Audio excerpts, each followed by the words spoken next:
After being away for several months, I came back to discover that the house I grew up in was now on the market. This house, filled with memories of my childhood, was being sold without my knowledge or approval. My husband, Stephen, and his mother, Betty, were behind this decision. They both came from less wealthy backgrounds and viewed the house merely as a financial asset, overlooking the sentimental value it held for me. When I left, I believed my home would be respected in my absence. Instead, I returned to betrayal. Not only had Stephen and Betty sold the house, but they seemed to relish their deceit, fully aware of the emotional and legal implications of their actions. This wasn't just a breach of a legal agreement, it was a violation of the deep emotional bond one had with the house. It wasn't merely a structure, it was a place full of love and memories, a connection to my parents who had retired and moved elsewhere. What made this even more painful was the fact that my parents had welcomed Stephen into our family with open arms. Despite the differences in our financial backgrounds, my family, being business owners, had supported our marriage wholeheartedly, never making Stephen feel inferior. Now, in the wake of this betrayal, I see the magnitude of my parents' generosity when they decided to gift me the house. It was meant to be a place of security for our future, a symbol of their love and trust. Stephen and I had been together for over 7 years, building a life as equals, regardless of our financial differences. But now, the core values of our marriage were being tested. As the rightful owner of the house, I'm left to manage the legal and emotional fallout from this devastating sale. The trust between me, Stephen, and Betty has been shattered. As I face the consequences of their actions, I'm left wondering what the future holds for our relationship and the home that once represented our shared dreams. Stephen and I had decided not to have children, and as time went on, the large family home started to feel too big for just the two of us. I had already begun talks with a real estate agent, though the official transfer of ownership from my parents hadn't been finalized. During one hectic morning, I reminded Stephen to complete some paperwork. "Stephen, this form needs to be submitted today, or we won't make the deadline," I urged. He shrugged me off with a dismissive wave. "Just fill it out yourself. You're making a big deal out of nothing, it'll be fine." His indifference stung. This wasn't the considerate man I had married. Recently, he had grown increasingly detached, leaving important tasks to me. I found myself shouldering more responsibilities, not out of partnership but to avoid conflict. This dynamic made me feel more like a caretaker than a wife. Despite these growing tensions, we moved forward with the sale of our current home and even picked out a new, smaller place, but doubts about our future together weighed heavily on my mind. Then, one day, I received terrible news. My parents had been in a serious car accident. They would need months to recover, with the first 3 requiring constant care. I rearranged my work schedule and informed Stephen that I'd be staying with them to help. Stephen's response was disturbingly indifferent. "All right, that's your decision," he said, his tone cold and unconcerned. I couldn't help but worry about how he would manage on his own. He barely handled simple chores like laundry or taking out the trash. Reluctantly, I turned to Betty for help. I asked if she could keep an eye on Stephen while I was away, hoping she could help him manage. "Don't worry, Margaret, I'll take good care of him while you're busy playing nurse," Betty said with a hint of sarcasm. It was clear she didn't think much of my responsibilities or my parents. Though irritated by her tone, I had no choice. With my bags packed, I left to care for my parents. The 6 months flew by, filled with hospital visits and long days helping them recover. My contact with Stephen was minimal, but I was confident I'd done the right thing by staying with my parents. Once they were stable, I prepared to return to my life. Driving back to our town, I was eager to settle back into some normalcy, but as I approached the house, I was shocked to see a for sale sign on the lawn. Confused, I called Stephen, who casually told me he had sold the house and moved back in with his parents. "I handled everything while you were gone," he said, his tone devoid of emotion. Stunned, I drove to his parents' house, only to find my belongings piled up at the front door. As I tried to make sense of it, a contractor arrived, exchanged paperwork with Betty, and started loading my things into his truck.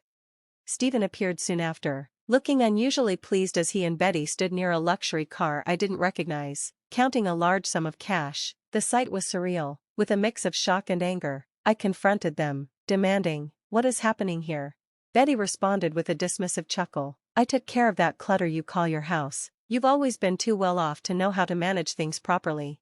Her words stung, but she continued, "You've been neglecting your duties as a wife, putting your parents first. Poor Stephen has suffered enough, because of you. I even told him to divorce you." Stephen then turned to me coldly and said, "The house is in your name now," which Betty used as leverage to sell it. "You told me I could do what I wanted, and I did." He held up a real estate contract signed over a month ago. Betty smiled smugly, as though she had won some twisted game. The betrayal wasn't just the sale of the house, it was the realization that Stephen and Betty had been plotting behind my back.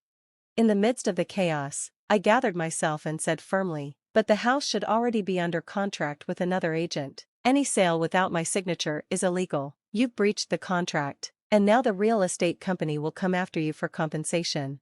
Betty, unfazed, replied, "Stephen told me you went ahead with another agency without consulting him. That's not my problem. I simply handled it how you always do, on your own." Her disregard for the legalities of the situation was infuriating. "If compensation is due, it's on you," she added indifferently. "It's your house, after all." I turned to Stephen, hoping for some form of understanding, but his expression mirrored Betty's smugness. "This is revenge," he said with a smirk. "You've always looked down on me because I didn't grow up with money. I felt like an outsider in your world. You and your parents probably laughed behind my back." His bitterness spilled out as he continued, "Being poor isn't fun, is it? Now I'm going to show you what money can do. I'm done being the only one struggling." He handed me divorce papers, filled out except for my signature. "I could have had Mom take care of this, but where's the fun in that?" Their glee was palpable, as if they were savoring a victory, but as their triumph grew, I felt my anger fade, replaced by a quiet realization of their blunder. "You think you've won, but the house isn't mine anymore," I said calmly, a plan already forming in my mind. "You've made a huge mistake, and it's going to come back on you, not me." I pulled out a document from my bag, unfolding it in front of them. "This is the official registry for the house. Remember that conversation we had the other day? The ownership was transferred to Stephen's name last week, right when you decided to sell it." Betty's face turned pale with confusion. "I didn't hear anything about that." "Of course not," I replied. "I tried to confirm with you, but you barely listened. You told me to handle everything, so I did. You didn't even remember the details." Stephen's expression shifted from smugness to disbelief as he stared at the document. Betty, visibly shaken, asked, "What does this mean?" I continued, "This was my parents' plan all along. They loved Stephen like their own son and trusted you, Betty. They thought giving us the house was a gift, a symbol of their respect for how you raised Stephen."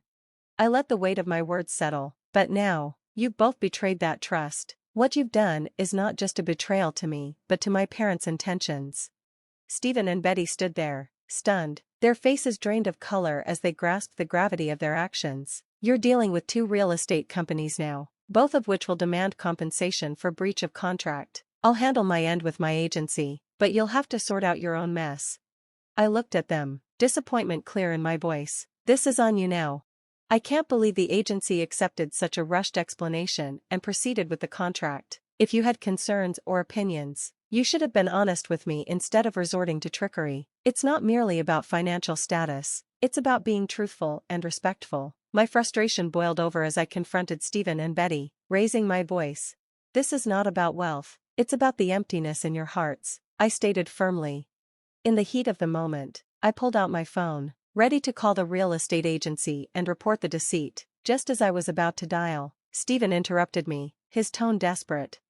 "Hold on, this isn't what I wanted. I was just upset that you left. Let's work through this together as a couple," he suggested, sounding naive. "I know, I could buy the house that's currently for sale. Just call the old real estate agency, and we can pretend this never happened. You're wealthy enough to afford that, right?"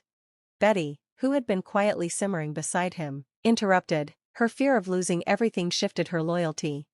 "Stephen, are you really turning against me now, after everything I've done for you? I can't believe you'd prioritize your wife over your mother. What a selfish son." Her words dripped with irony and hurt. I retorted, "Oh, but according to you, Betty, putting parents first is shameful, right? So you should be grateful that Stephen isn't scummy. You should take pride in him for being a good son." Betty fell silent, caught in her own hypocrisy. Seizing the moment, Stephen tried to appeal to me. "Margaret, you're the most important person in my life right now. I promise I'll change and do better. Please don't misunderstand me." His words didn't sway me. "No one is talking about forgiveness," I shot back, brushing his hand away when he attempted to hold mine. I was fed up with his excuses and lack of accountability. "I'm exhausted by your laziness, Stephen. Whenever something goes wrong, You blame others and expect them to fix it. How can I trust that you'll change? I made my stance clear and harsh. I'm not your assistant or servant. As an adult, you need to take responsibility for your actions. You'll pay for this for the rest of your life, both you and Betty. With determination, I took the divorce papers from his grasp, signed my name right then, and walked away, leaving them in stunned silence.